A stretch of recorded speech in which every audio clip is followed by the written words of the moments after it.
स्वागत है आपका व्यर्थ चैनल में। मैं विवेक कुमार झा। आज हम बताएंगे आपको आरजेडी राष्ट्रीय जनता दल के बारे में। बिहार में चुनावी माहौल गर्म है और कल दूसरे चरण की वोटिंग भी समाप्त हो गई है। इस बार के चुनाव में सीधे टक्कर है एनडीए की तरफ से नीतीश कुमार और महागठबंधन की तरफ से तेजस्वी यादव के बीच में। अभी किसी के भी जीते जाने के बारे में कहना जल्दबाजी होगी। तो इस वीडियो में हम आपको बताएंगे कि आरजेडी ने क्या क्या वादे किए हैं,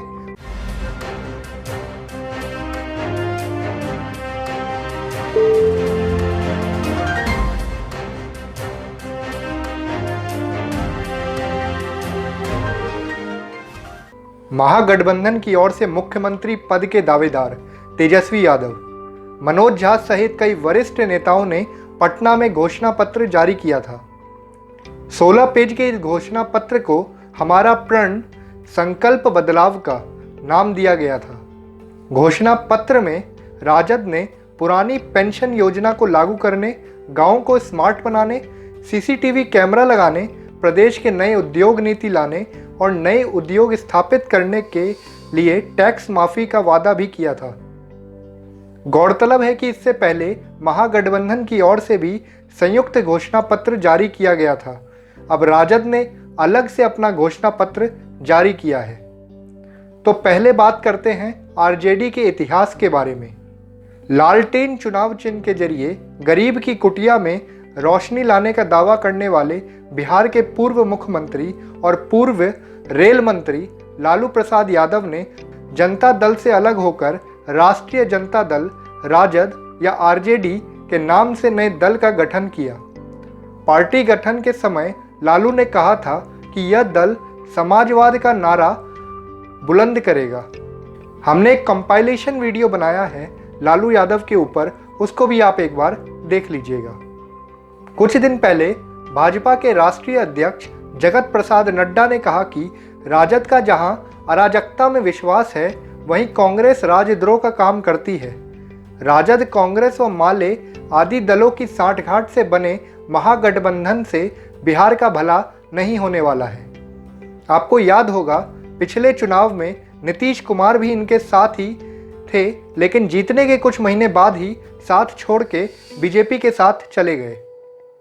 जेपी नड्डा ने आगे कहा कि बिहार के लोगों के लिए नीतीश कुमार ही बेहतर विकल्प है। उनकी अगुवाई में एनडीए के शासनकाल में बिहार का विकास हुआ। झूठ बोलो, बार बार झूठ बोलो। नीतीश कुमार के कार्यकाल में बिहार का मान बढ़ा और पूरा विश्व अब बिहारी प्रतिभा का लोहा मानने लगा है। चलिए देखते हैं मैनिफेस्टो में क्या क्या वादे किए गए हैं। इस घोषणा पत्र का नाम दिया गया है प्रण हमारा संकल्प बदलाव का। पहला वादा बिहार के बेरोजगार युवाओं को 10 लाख नौकरी देने का है।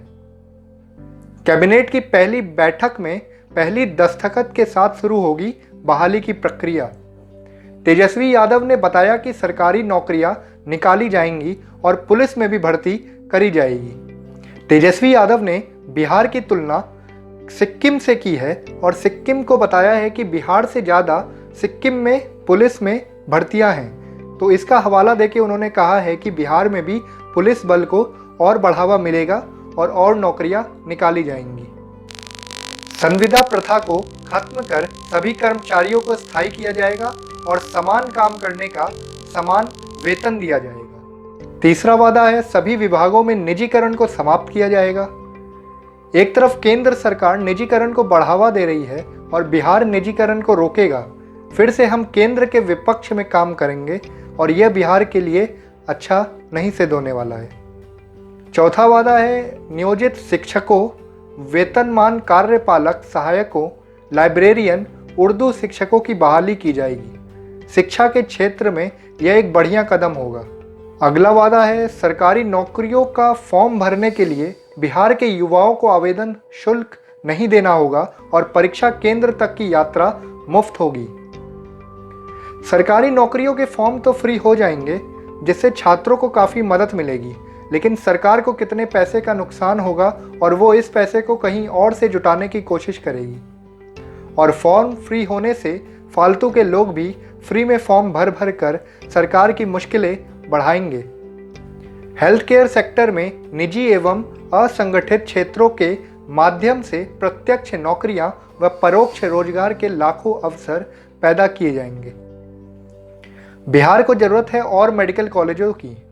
सबसे पहले वहां और मेडिकल कॉलेज खोले जाएं और बेसिक हेल्थ केयर सिस्टम में सुधार की जाए। जापानी बुखार की वजह से हर साल काफ़ी बच्चे मारे जाते हैं, इसको बदलने की ज़रूरत है। जीविका कैडरों को नियमित वेतनमान पर स्थायी नौकरियों के साथ समूहों के सदस्यों को ब्याज मुक्त ऋण देंगे। बेरोजगार युवाओं को 1500 रुपये बेरोजगारी भत्ता देने का वादा है। बेरोजगारों को स्किल इंडिया के तहत स्किल सिखाया जाए, ना कि उन्हें फ्री का सामान से और आराम दिया जाए। बेरोजगारी भत्ता देने से बढ़िया है कि उनको कोई कोर्स करवाया जाए जिससे उनकी स्किल में वृद्धि हो और उनको कोई रोजगार प्राप्त हो। सरकारी नौकरियों के 85% पद बिहार के युवाओं के लिए आरक्षित करने का वादा है। सारे स्टेट अगर यही करने लगे तो फिर सब अपने ही राज्यों में नौकरी कर पाएंगे। किसानों का कर्ज माफ़ करने का वादा, यह वादा तो बहुत बार होता रहा है और मध्य प्रदेश में भी इसका ऐसा ही उदाहरण देखने को मिला।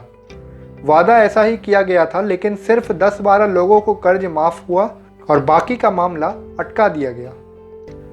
तो ये थे आपके आरजेडी के जुमले, आरजेडी के वादे। ऐसे वादे इलेक्शन से पहले सुनने को मिलते हैं और इलेक्शन के बाद गायब हो जाते हैं। नरेंद्र मोदी ने अपने रैली में इन्हें जंगल राज का युवराज कहकर बुलाया, लेकिन इस बार टक्कर कांटे की है और इस बार गठबंधन मजबूत दिख रहा है। तो इस बार लोगों के ऊपर है कि वो किस पर भरोसा करते हैं, आरजेडी के दिए हुए वादों पर या फिर एनडीए के रिपोर्ट कार्ड पर। आने वाले एपिसोड में मैं और भी पार्टियों के मैनिफेस्टो के बारे में बताऊंगा। तो तब तक के लिए आप देखते रहें वी अर्थ चैनल। अगर आपको ये वीडियो पसंद आया तो इसे लाइक करें, शेयर करें और इस चैनल को सब्सक्राइब करें। तो तब तक के लिए धन्यवाद।